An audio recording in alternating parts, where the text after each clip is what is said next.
In the days when the judges ruled, there was a famine in the land, and a certain man from Bethlehem in Judah, with his wife and 2 sons, went to reside in the land of Moab.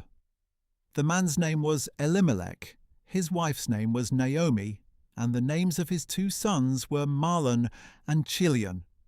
They were Ephrathites from Bethlehem in Judah, and they entered the land of Moab and settled there.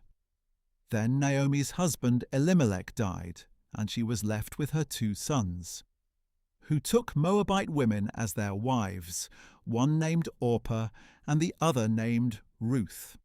And after they had lived in Moab about 10 years, both Mahlon and Chilion also died, and Naomi was left without her 2 sons and without her husband. When Naomi heard in Moab that the Lord had attended to his people by providing them with food, she and her daughters-in-law prepared to leave the land of Moab.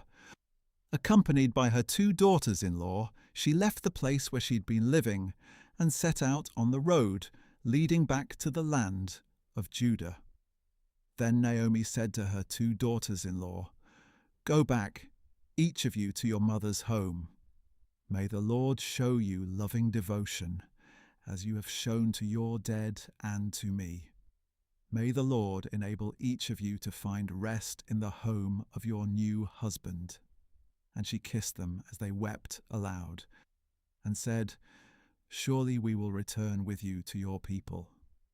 But Naomi replied, "Return home, my daughters. Why would you go with me? Are there still sons in my womb to become your husbands? Return home, my daughters. Go on, for I am too old to have another husband, even if I thought there was hope for me to have a husband tonight and to bear sons. Would you wait for them to grow up? Would you refrain from having husbands? No, my daughters, it is much more bitter for me than for you, because the hand of the Lord has gone out against me."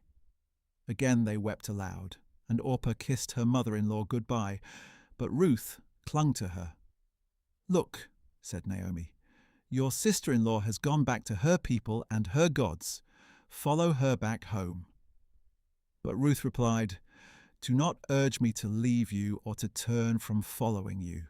For wherever you go, I will go, and wherever you live, I will live.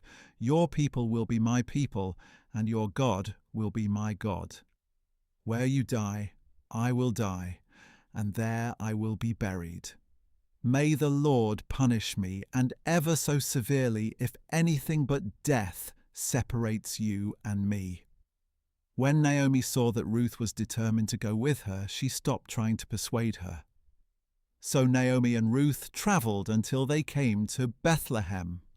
When they entered Bethlehem, the whole town was stirred because of them, and the women of the town exclaimed, "Can this be Naomi?" "Do not call me Naomi," she replied. "Call me Mara, because the Almighty has dealt quite bitterly with me. I went away full, but the Lord has brought me back empty. Why call me Naomi? After all, the Lord has testified against me, and the Almighty has afflicted me." So Naomi returned from the land of Moab with her daughter-in-law Ruth the Moabitess, and they arrived in Bethlehem at the beginning of the barley harvest.